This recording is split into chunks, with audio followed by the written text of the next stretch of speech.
क्या हम देश को इस दिशा में ले जाना चाहते हैं? क्या 120 करोड़ का देश जब भी ओलंपिक गेम्स होती हैं उस समय टीवी में, अखबारों में, नेताओं में, सामाजिक जीवन में सब जगह पे चर्चा होती है, इतना बड़ा देश गोल्ड मेडल नहीं मिला, इतना बड़ा देश मेडल नहीं मिला, फलाना देश ये कर गया, ढिकना देश ये कहेगा। मैं सवाल, ठीक है स्थिति है, लेकिन क्या कभी इस देश की शिक्षा व्यवस्था को हमने इसके साथ जोड़ा? हमारी युवा पीढ़ी को हमने अवसर दिया? और क्या मित्रों 120 करोड़ के देश में नहीं मिल सकता है? अरे सिर्फ सेना के जवानों को एक काम दिया जाए कि जो न्यूली रिक्रूटेड सेना के जवान हैं उसमें से मैपिंग किया जाए, स्पोर्ट्स में रुचि वाले हैं उनको एक अलग जगह पर रखा जाए और उनको ही ट्रेनिंग देने का काम शुरू कर दी जाए। मैं बताता हूं मित्रों, 5, 7, 10 तो मेडल ये हमारे सेना के जवान लेकर के आ सकते हैं। ಭಾರತ ಯಾಕೆ ಈ ಬಾರಿ ಒಲಿಂಪಿಕ್ ನಲ್ಲಿ ಪದಕಗಳನ್ನ ಗಳಿಸಿಲ್ಲ?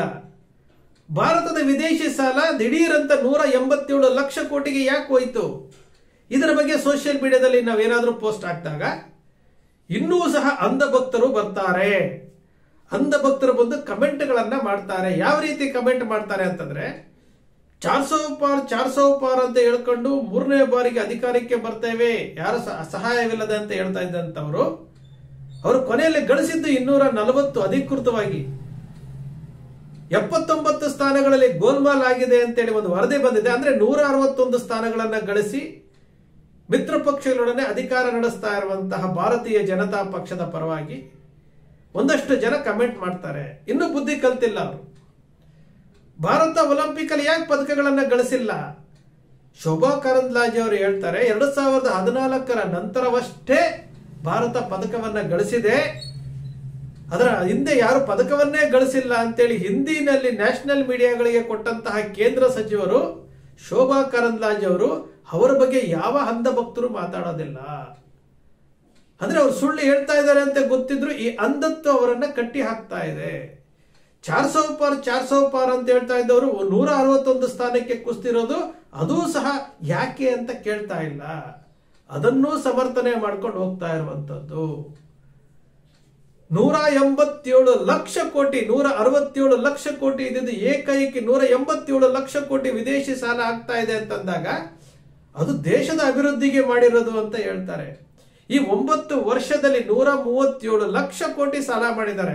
ಈ 9 ವರ್ಷದಲ್ಲಿ ಸ್ವತಂತ್ರ ಬಂದು 75 ವರ್ಷಗಳಾಗಿದೆ. 70 ವರ್ಷಗಳಲ್ಲಿ ವಿದೇಶಿ ಸಾಲ ಮಾಡಿದ್ದು ಬ್ರಿಟಿಷರು ಕೊಳ್ಳೆ ಹೊಡೆದ್ರು ಸಹ ಭಾರತವನ್ನು ಬರಿದ್ ಮಾಡಿದ್ ಹೋದಾಗ ಅಷ್ಟು ಜನ ಪ್ರಧಾನ ಮಂತ್ರಿಗಳು, ದೇವೇಗೌಡರು, ವಾಜಪೇಯಿ, PV ನರಸಿಂಹರಾವ್, ಇಂದಿರಾ ಗಾಂಧಿ, ರಾಹುಲ್ ಗಾಂಧಿ, VP ಸಿಂಗ್ ಎಲ್ಲರೂ ಮಾಡಿದ್ದು 55 ಲಕ್ಷ ಕೋಟಿ. ಆದ್ರೆ ಇವರು ಒಬ್ಬರೇ 130 ಲಕ್ಷ ಕೋಟಿ ರೂಪಾಯಿ ಸಾಲ ಮಾಡಿದ್ರು ಸಹ ದೇಶದ ಅಭಿವೃದ್ಧಿಗೆ ಮಾಡಿದ್ದಾರೆ ಅಂತೇಳಿ ಕಮೆಂಟ್ ಆಗ್ತಾರೆ.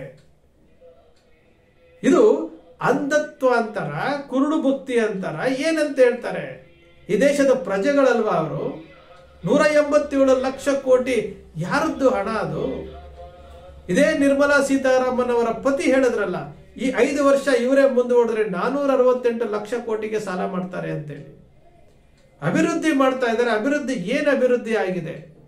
ಏರ್ಪೋರ್ಟ್ಗಳು ನೀರು ಸುರಿತಾ ಇದಾವೆ, ಪಾರ್ಲಿಮೆಂಟ್ ಅಲ್ಲಿ ನೀರು ಸುರಿತಾ ಇದೆ, ರೋಡ್ಗಳು ಕಿತ್ತೋಗ್ತಾ ಇದೆ, ಅಭಿವೃದ್ಧಿ ಮಾಡ್ತಾ ಇದಾರಂತೆ. ಅಭಿವೃದ್ಧಿ ಮಾಡೋದಕ್ಕೆ ವಿದೇಶಿ ಸಾಲ ಮಾಡ್ತಾ ಇದಾರಂತೆ. 135 ಲಕ್ಷ ಕೋಟಿ ರೂಪಾಯಿ ಸಾಲ ಮಾಡ್ತಾ ಇದಾರಂತೆ. ಒಲಿಂಪಿಕ್ಸ್ಗೆ ಏನು ಬಹಳಷ್ಟು ಹಣ ಬಿಡುಗಡೆ ಮಾಡ್ತಾ ಇದ್ದಾರೆ ಅಂದ್ರೆ ಗುರುತಿಸುವಂತಹ ಕೆಲಸ ಎಲ್ಲ ಆಗ್ತಾ ಇದೆ. 144 ಕೋಟಿ ಜನಸಂಖ್ಯೆ ಇರುವಂತಹ ಭಾರತದಲ್ಲಿ ಎಷ್ಟು ಜನ ಕ್ರೀಡಾಪಟುಗಳನ್ನ ಗುರುತಿಸಿದಿರಿ? ಎಷ್ಟು ಜನ ಕ್ರೀಡಾಪಟುಗಳಿಗೆ ಪ್ರೋತ್ಸಾಹ ಕೊಟ್ಟಿದ್ದೀರಿ? ಕ್ರಿಕೆಟ್ ಅಂದ್ರೆ ಜೂಜಿನ ದಂಧೆ ಆಗಿದೆ, ಅದಕ್ಕೆ ಪ್ರೋತ್ಸಾಹ ಕೊಡ್ತೀವಿ. ಅಥ್ಲೆಟಿಕ್ಸ್ ಯಾಕಾದ್ರೂ ಪ್ರೋತ್ಸಾಹ ಕೊಟ್ಟಿದ್ದೀರಾ? ಎಲ್ಲವೂ ಸಹ ಗೋಲ್ಮಾಲ್, ಎಲ್ಲವೂ ಸಹ ಏನು ಕಣ್ಣೊರೆಸುವಂತಹ ತಂತ್ರ ಮಾಡ್ತಾ ಇದ್ದಾರೆ. ಪ್ರಶ್ನೆ ಮಾಡಬೇಕಾದಂತಹ ಪ್ರಜೆಗಳು ಅಂಧಭಕ್ತರಾದಾಗ ಈ ದೇಶ ಯಾವ ಸ್ಥಿತಿಗೆ ಹೋಗ್ತಾ ಇದೆ ಅನ್ನೋದಕ್ಕೆ ಒಂದು ಜೀವಂತ ಸಾಕ್ಷಿ ಇವತ್ತು ನಮ್ಮ ಮುಂದೆ ಈ ಅಂಧಭಕ್ತರು ಮಾಡ್ತಾ ಇರುವಂತಹ ಕಮೆಂಟ್ಗಳನ್ನ ನೋಡಿದ್ರೆ. 187 ಲಕ್ಷ ಕೋಟಿ ಸಾಲ ರೀ, ವಿದೇಶಿ ಸಾಲ 187 ಲಕ್ಷ ಕೋಟಿ. ಯಾರದ್ರಿ ಅದು? ಯಾರು ಹೊಣೆಗಾರರು? ಇದು ಅಧಿಕೃತವಾಗಿ ಬಿಡುಗಡೆ ಆಗಿರುವಂತಹ ದಾಖಲೆಗಳು. 19% ವಿದೇಶಿ ಸಾಲಕ್ಕೆ ಬಡ್ಡಿ ಕಟ್ತಾ ಇದ್ದೀವಿ. 19% ಏನು ಬಡ್ಜೆಟ್ 19% ನಾವು ಬಡ್ಡಿ ಕಟ್ತಾ ಇದೀವಿ ಅಂತಂದ್ರೆ ಈ ಭಾರತ ದೇಶದಲ್ಲಿ ಎಲ್ಲರನ್ನು ಸಾಲಗಾರರನ್ನಾಗಿ ಬಡ್ಡಿ ಕಟ್ಟುವಂತಹ ಪರಿಸ್ಥಿತಿಗೆ ತಂದಿಟ್ಟಿದ್ದು ಯಾರು? ಇದೇ 400 ಪಾರ್ ಅಂತ ಹೇಳ್ತಾ ಇರುವಂತಹ ಸರ್ಕಾರ. ಇದನ್ನ ಪ್ರಶ್ನೆ ಮಾಡಬೇಕಾಗಿರುವಂತಹ ಮಾಧ್ಯಮಗಳು ಸತ್ತೋಗಿದ್ದಾವೆ. ಇದರ ಬಗ್ಗೆ ಪ್ರಶ್ನೆ ಮಾಡಬೇಕಾದಂತಹ ಪ್ರಜೆಗಳು ಅಂಧಭಕ್ತರಾಗಿ ಕೂತಿದ್ದಾರೆ. ಇದನ್ನ ಪ್ರಶ್ನೆ ಮಾಡಬೇಕಾದಂತಹ ಪ್ರಜೆಗಳು 26 ಪೈಸೆ 52 ಪೈಸೆಗೆ ಸೇಲ್ ಮಾಡ್ಕೊಳ್ತಾ ಇದ್ದಾರೆ ಮತಗಳನ್ನ. ಇದು ನಮ್ಮ ದೇಶದ ಇವತ್ತಿನ ದುಸ್ಥಿತಿ. ಪಕ್ಕದ ದೇಶದ ಪಾಕಿಸ್ತಾನ್ ಬಗ್ಗೆ ಮಾತಾಡ್ತೀವಿ, ಅಫ್ಘಾನಿಸ್ತಾನ್ ಬಗ್ಗೆ ಮಾತಾಡ್ತೀವಿ, ಬಾಂಗ್ಲಾದೇಶದ ಬಗ್ಗೆ ಮಾತಾಡ್ತೀವಿ. ನಮ್ಮ ದೇಶ ಇವತ್ತು ಆರ್ಥಿಕ ಪರಿಸ್ಥಿತಿಯಲ್ಲಿ ಅಧೋಗತಿಗೆ ಹೋಗ್ತಾ ಇದೆ. ಡೀಸೆಲ್ ಪೆಟ್ರೋಲ್ ಬೆಲೆ 100ಕ್ಕೆ ದಾಟಿಬಿಟ್ಟಿದೆ. ದಿನಬಳಕೆ ವಸ್ತುಗಳು ಮೇಲೇರ್ತಾ ಇದ್ದಾವೆ.